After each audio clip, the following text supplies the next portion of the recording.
Hello and welcome to my YouTube channel. मैं सिर्फ नित्यानंद यादव। आज हम डिस्कस करने वाले हैं एलाटमेंट द फ्लोरी प्लांट के पार्ट थर्ड के बारे में। पार्ट थर्ड में हम पढ़ेंगे परमानेंट टिश्यू, है ना। परमानेंट टिश्यू, उसके पहले हम बात करें थे मेरिस्टेमेटिक टिश्यू। जैसे पूरा टिश्यू है, प्लांट टिश्यू है, एनिमल टिश्यू में है, तो यहाँ पे प्लांट टिश्यू में मेरिस्टेमेटिक टिश्यू और परमानेंट टिश्यू उसके डिवीजन के बेसिस पे बांटा गया था कि कौन सा विभाजन कर सकता है। विभाजन करने वाला टिश्यू क्या कहलाएगा? Meristematic tissue. जो डिवीजन नहीं कर पाएगा उसे बोलते हैं परमानेंट टिश्यू। तो बेसिकली आज इसी बोलेंगे परमानेंट टिश्यू को दो भागों में बांटा गया है ना। तो जो परमानेंट टिश्यू का सिंपल सेल मतलब एक टाइप के सेल से बने होंगे उन्हें बोला जाएगा सिंपल टिश्यू, और more than one type of cell से बना होगा उसे बोला जाएगा कॉम्प्लेक्स टिश्यू।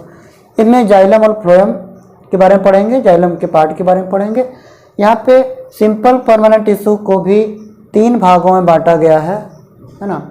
उनके सेल वॉल के कंपोनेंट, सेल वॉल के बेसिस पे ही कह सकते हैं। जो आउटर कवरिंग होती है सेल वॉल, हार्ड होती है या थिन होती है या फिर डेड सेल होता है, उसके बेसिस से बांटा गया है। तो हम एक एक करके पढ़ेंगे। जैसे हम पहले बात करेंगे पैरेनकाइमेटस सेल का, है ना।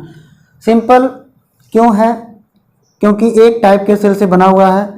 इसमें सबसे पहले हम बात करेंगे पैरेनकाइमेटस टिश्यू कहाँ पाए जाते हैं, कैसे होते हैं, इनका शेप कैसा होता है, इनका फंक्शन क्या होता है। तो देखिए, एक कहाँ पाए जाएंगे? जहाँ जहाँ ऊडी बड़ी नहीं होगा। कहने का मतलब ये है जहाँ हर्बीवोरस, जहाँ पे लकड़ियाँ नहीं, लकड़ी का फॉर्मेशन नहीं होगा, वुड का फॉर्मेशन नहीं होगा, है ना, वहाँ पैरेनकाइमेटस सेल होगा। ये ज़्यादातर प्लांट के पार्ट में पाए जाते हैं।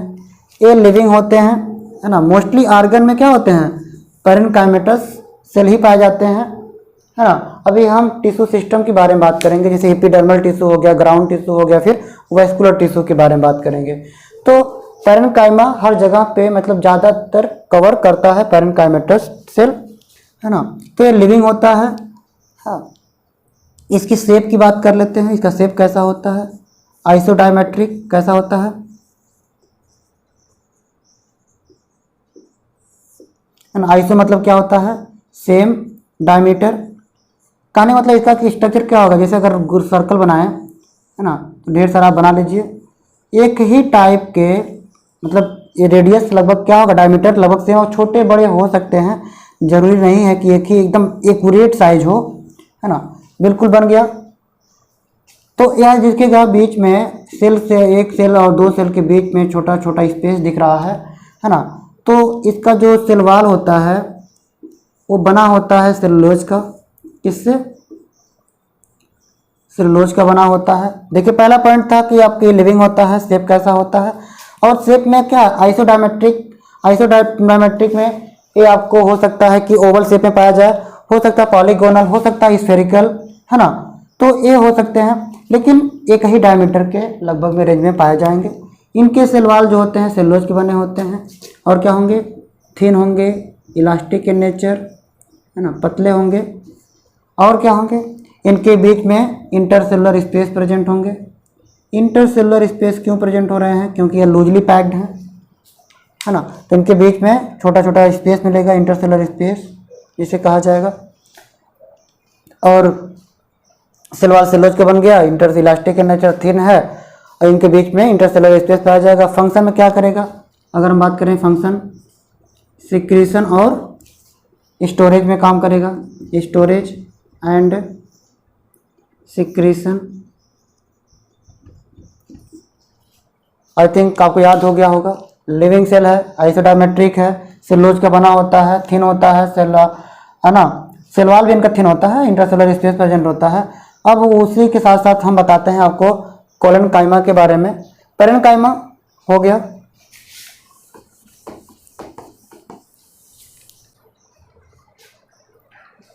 अब देखिए जाए, अब कोलेनकाइमा के बारे में बात करेंगे। पैरेनकाइमा के बारे में आप लोग समझ गए होंगे, आई थिंक लिख भी लिए होंगे कि कैसा है कोलेनकाइमा। ए सिंपल का दूसरा टाइप है कोलेनकाइमा। देन उसके बाद तीसरा पढ़ेंगे हम लोग स्क्लेरेनकाइमा। आप लिखते जाइए। तो कोलेनकाइमा क्या है? ये एपिडर्मिस, जैसे मान लीजिए कोई सेल बनाते हैं, जो मान लीजिए टीएस काटते हैं तो उसके ऊपर की जो सेल होते हैं, सबसे आउटर मोस्ट द सेल बोला जाता है एपिडर्मिस। एपिडर्मिस पैरेन्काइमा का बना होता है। तो एपिडर्मिस के नीचे कहीं कहीं पे होमोजेनियस या पैच पैच में, है ना, आपको मोटा सेल मिल सकता है, उसको बोला जाता है कोलेनकाइमा, है ना। तो यह बता कि जिसमें कोलेनकाइमा का जो शेप होता है पॉलीगोनल या ओवल पाए जाएंगे। उनके कॉर्नर पर, इसका बहुत इंपॉर्टेंट एक चीज़ है कि उनके जो कॉर्नर होंगे, कॉर्नर पर क्या होंगे, डिपोजिशन होंगे, है ना। इनका सिल्वा डिपोजिशन किसका होगा, सेलुलोज, हेमिसेलुलोज या पेक्टिन का होगा, इसको याद रखिएगा। ये डायरेक्ट क्वेश्चन पूछा गया है। और इनके सेल के बीच में देखेंगे आपको कम से कम इंटरसेलुलर स्पेस मिलेगा। और एनसीईआरटी अगर 11th की बात करें तो वहाँ पे एब्सेंट लिखा हुआ है। अगर 9th अगर पढ़ते हैं, 9th में जब टिश्यू पढ़ाया गया है उसमें बताया जाता है कि स्मॉल इंटरसेलुलर स्पेस प्रेजेंट होता है। स्मॉल कभी कभी आपको देखने को मिल सकता है, लेकिन एनसीईआरटी 11th के बेसिस पे सीधा सीधा लिखा हुआ है कि इंटरसेलुलर स्पेस क्या है, एब्सेंट है ना। तो ये समझ गए कि ये भी क्या होते हैं, लिविंग सेल होता है। यहाँ पे लिख लीजिएगा कि कोलेनकाइमा, जो कोलेनकाइमा सेल होता है लिविंग होता है। इसका सेल वॉल क्या होते हैं, मोटे होते हैं। इनका शेप ओवल पॉलीगोनल होता है। ओवल समझते हैं, हिंदी तो हर चीज़ का हम बोल तो रहे हैं, आपको समझ में आ जाना चाहिए, है ना। और बना किससे होता है, मतलब डिपोजिशन यहाँ पे कॉर्नर पर सेलुलोज, हेमिसेलुलोज और पेक्टिन का होता है। और एक मैकेनिकल सपोर्ट में हेल्प करता है। धीरे धीरे क्या हो रहा है, इसका सेल वॉल मोटा होता जा रहा है।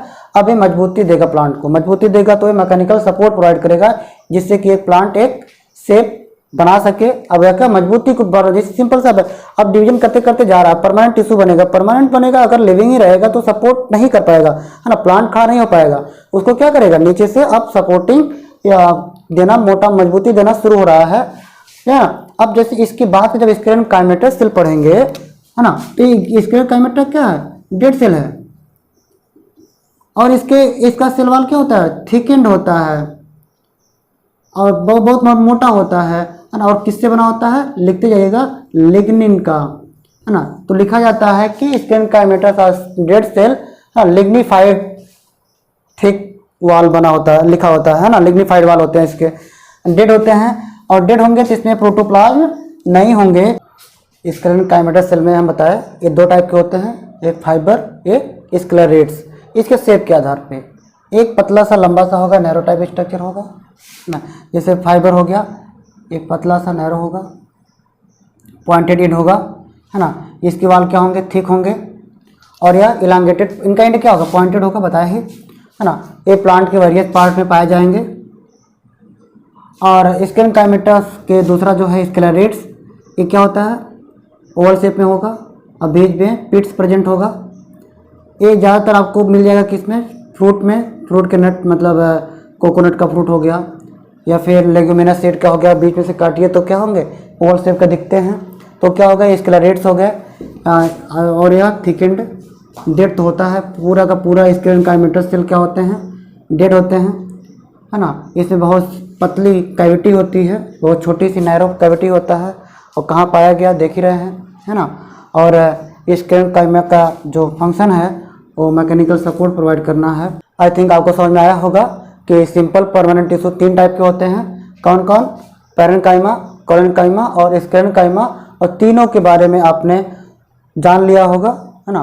और जितने भी क्वेश्चंस आते हैं टू द पॉइंट आते हैं कि कैसा है, लिविंग है या डेथ है, 3-4 ऑप्शन दे देंगे। आपको बताने होंगे कि उसमें से पहला, दूसरा या तीसरा कौन सही है। तो आप बता सकते हैं इनके इतने से ही। आप इतने पढ़ने से इस चैप्टर का जितना भी क्वेश्चन आएगा इस टॉपिक से आप उसे कर सकते हैं और उसमें कोई दिक्कत नहीं है। इसके बाद हम बात करेंगे कॉम्प्लेक्स टिश्यू की। कॉम्प्लेक्स टिश्यू 2 टाइप के होते हैं, जाइलम एंड फ्लोएम। उसके बारे में चर्चा करते हैं अगले वीडियो में।